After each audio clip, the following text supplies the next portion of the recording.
नमस्कार दोस्तों, हमारे BS शर्मा भारद्वाज चैनल में आप सभी दोस्तों का, माता बहनों का, भाइयों का स्वागत है। दोस्तों, आज 23वें दिन की हरवंश पुराण की कथा में हम दत्तात्रेय महाराज का वर्णन करेंगे, जिन्होंने महाराज यदु को उपदेश दिया था। जिस उपदेश को सुनने से मन को शांति प्राप्त होती है, सारी मनोइच्छाएं पूरी हो जाती है, मन का त्रिसंताप भी दूर हो जाता है। परंतु इस कथा को सुनने से पहले हमारा आपसे अनुरोध है, जो हमारे चैनल को पहली बार देख रहे हैं, हमारे चैनल को सब्सक्राइब करें, बगल में घंटी का बटन दबाएं, जिससे हमारी सभी वीडियो आप तक पहुंच सकें। दोस्तों, भगवान श्री कृष्ण ने एक दिन उद्धव जी से ब्रह्म ज्ञान कहा था। भगवान श्री कृष्ण अपने आसन पर विराजमान थे। उद्धव जी आए और आकर के प्रणाम किया, प्रभु आपसे मैं कुछ प्रश्न करना चाहता हूं। भगवान ने कहा कि उद्धव जी क्या करना चाहते हो? उद्धव जी ने कहा, प्रभु परमहंस वृत्ति कैसे प्राप्त होती है? जो आपका अनन्य भक्त होता है, जिसे संसार का मेरा तेरा भी ध्यान नहीं रहता, वो आपकी अवस्था को प्राप्त कैसे होता है? क्योंकि संसार में आपकी भक्ति के रास्ते में बहुत सारे कांटे बिछे हुए हैं। इंसान अगर धर्म के रास्ते पर चलता है तो उसे यहां तक कि परिवार का, संसार का, सबका जो है द्वेष का पात्र बनना पाता है, सबसे संघर्ष करना पड़ता है।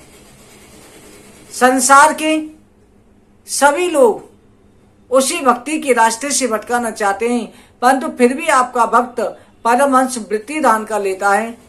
कई भक्त ऐसी अवस्था को होते हैं जो आपकी अवस्था में संसार को भूल जाते हैं। भगवान श्री कृष्ण कहने लगे कि उद्धव जी, मेरी भक्ति के कई रास्ते हैं, जिनमें नवदा भक्ति भी कही गई है। मेरी भक्ति के रास्ते जो हैं सभी किसी ना किसी रास्ते से जाते हैं। जैसे बहुत सारी नदियां होती हैं, सभी नदियों में बरसात का पानी जाता है, पर सभी नदियों का कोई पूर्व से बह रही है, कोई पश्चिम से बह रही है, पर आखिर में जाकर के सभी समुद्र में मिल जाती है। उसी प्रकार से सारी भक्ति के रास्ते मुझ तक आ जाते हैं, पर कोई आसान रास्ता होता है, कोई कठिन कांटों से भरा होता है। जो परमहंस वृत्ति होती है, जो मुझ में खो जाता है, कहते ना, खोज डाला सारा जहां, कुछ पता तेरा नहीं, जब पता तेरा लगा तो अब पता मेरा नहीं। उसमें आता है कि प्रभु मैंने संसार को खोजा।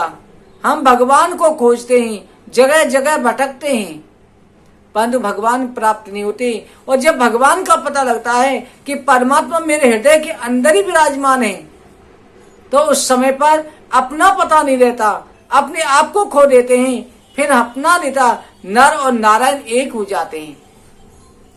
वो परमहंस वृत्ति बड़े भागों से प्राप्त होती है।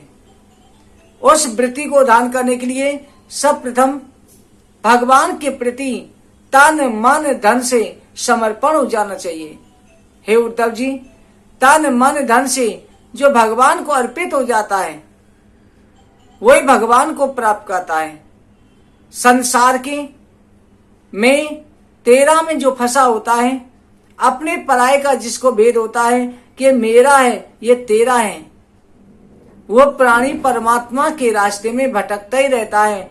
माला फेरता रहे, माला फेरत जुग भया, फिरा न मन का फेर। यानी कि माला फेरते हुए अनेकों समय बीत जाता है, दिन रात राधा राधा कृष्ण कृष्ण राम राम जपते हैं, परंतु मन से अगर छल कपट भरा हुआ है तो परमात्मा प्राप्त नहीं होते। एक दिन एक प्रसंग आता है, महाराज यदु थे। भगवान श्री कृष्ण कहते हैं, हमारे पूर्वज यदु एक दिन रथ पर सवार होकर के वन में भ्रमण करने को निकले।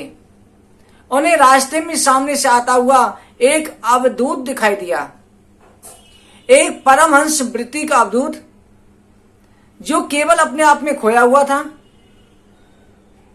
कोई उसे पत्थर भी मार जाता, कोई उसकी पूजा करता, कोई उसे खाना दे देता, तो कोई उसे धक्का भी मारता, पर वो सबको जो है समान दृष्टि से देखता हुआ प्रणाम करके जा रहा था। महाराज यदु ने जाकर के उनको प्रणाम किया और कहा कि अवधूत भेषधारी परमहंस वृत्ति आप कौन हो? इस प्रकार से आप भटक रहे हो, आपकी इस अवस्था को कैसे प्राप्त किया? उन परमहंस वृत्ति ने महाराज यदु को देखते ही पहचान लिया और महाराज यदु को पहचान के कहा कि राजन, मैं दत्तात्रेय हूं। जैसे ही दत्तात्रेय भगवान का नाम सुना, महाराज यदु चरणों में गिर पड़े, बोले आज मेरे बड़े भाग्य स्वयं दत्तात्रेय भगवान के दर्शन हुए। प्रभु, आपने परमहंस वृत्ति धारण की, इसका रहस्य क्या है? यह अवस्था कैसे प्राप्त होती है? दत्तात्रेय जी के राजन, ये सब मेरे गुरुओं का प्रभाव है। प्रत्येक प्राणी का एक गुरु होता है, परंतु मैंने जीवन में 24 गुरु धारण किए। ये 24 गुरुओं का प्रभाव है। महाराज यदु ने कहा, प्रभु 24 गुरु मैं समझ नहीं पाया। दत्तात्रेय जी कहते हैं, राजन, जिस गुरु से मैंने जो शिक्षा प्राप्त की वो मैं तुम्हें बतलाता हूं। जैसे मैंने एक बालक को भी गुरु बनाया। बालक से मैंने क्या शिक्षा प्राप्त की? बालक से मैंने शिक्षा प्राप्त करी। जैसे बालक होता है, निष्कपट होता है, निर्दोष होता है। बालक के अंदर शत्रु का, अपने का, पराये का भेद नहीं होता। छोटा सा बच्चा, उसके सामने सर्प भी डाल दो तब भी उससे खेलने लग जाएगा। जैसे बच्चा घर पर है, उस समय पिता कहता है कि बेटा कोई आएगा, आकर के मेरा नाम पूछेगा तो आप कह देना कि पापा घर पे नहीं है। और उसी समय पर कर्जा वाला आया, उसने आवाज लगाई तो बच्चा कहता है पापा जो है आराम कर रहे हैं, कह रहे हैं कि कह देना कि घर पे नहीं हो। बच्चे के अंदर छलकपट नहीं है। अगर दुश्मन भी उसे कुछ खाने को देता है तो वो भी खा लेता है। तो ऐसे अगर परमात्मा को पाना है तो अपने आप को बालक बनाना पड़ेगा, अपने पराये का भेद मिटाना पड़ेगा, तभी परमात्मा मिल सकते हैं। ये ज्ञान मैंने बालक से सीखा। दूसरा ज्ञान मैंने जो है एक हिरण से सीखा। हिरण से मैंने क्या ज्ञान सीखा? जैसे हिरण को पकड़ने वाला शिकारी होता है, हिरण को शिकार करने के लिए क्या करता है? सारंगी बजाता है। तो उस समय पर हिरण सारंगी की धुन सुनकर के मस्ती में झूमने लगता है और मस्ती में झूमता हुआ वहीं खड़ा हो जाता है। जब वो सारंगी के मोह में, उस संगीत के मोह में खो जाता है, उसी समय शिकारी शिकार करता है। तो इसलिए मैंने हिरण से ज्ञान प्राप्त किया कि जैसे हिरण सारंगी के मोह में फंसा है, वैसे ही पुरुष स्त्री और बच्चों के चक्कर में फंसा हुआ होता है। स्त्री और परिवार, बच्चों के संगत में फंस करके, इनकी प्रेम में फंस करके, और मृत्यु रूपी जो शिकारी है उसके सामने शिकार हो जाता है। दिन और रात की तरह यूं ही चले जाते हैं। एक दिन ग्रास बन जाता है, परमात्मा का भजन भी नहीं कर पाता। इसलिए इस संसार के मोह जाल में ज्यादा नहीं फंसना चाहिए। मोह जाल में फंसो, परंतु ऐसे रहो जैसे परिवार वाले हैं, उनको तुम्हारे धन की जरूरत है, तुम्हारे तन की नहीं है, मन की नहीं है। तन और धन की जरूरत है, तन और धन उनको दो, पर मन से परमात्मा में हमेशा याद रखो। संसार की आसक्ति में मत खो, भगवान का भी ध्यान रखो, किसी का बुरा मत करो।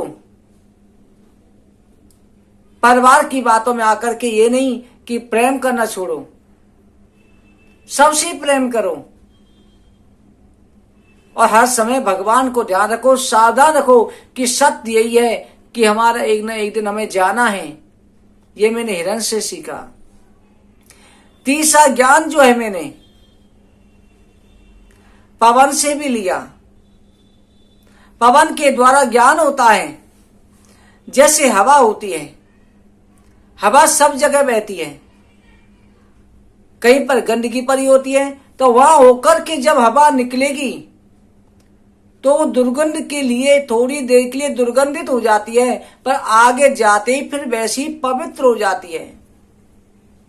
इसी तरह से मैंने पवन से ज्ञान प्राप्त किया, पवन को गुरु बनाया कि संसार में रहो, संगत अगर गलत मिल जाती है तो गलत संगत में केवल जब तक हैं तब तक बैठे हुए हो, परंतु उसको धारण नहीं करो। आप गुण को धारण करो, आप गुण को धारण मत करो। हवा की तरह हमेशा निर्मल रहो। सबको जैसे हवा समान दृष्टि से देखती है वैसे समान दृष्टि भी रखो। आगे गुरु मैंने अग्नि को भी बनाया। अग्नि से मैंने शिक्षा प्राप्त करी, पवित्रता। अग्नि जो होती है मुर्दे को भी जलाती है, वही अग्नि खाना बनाने के भी काम आती है। तो इसलिए अग्नि हमेशा पवित्र होती है, कभी भी दुर्गुण को धारण नहीं करती।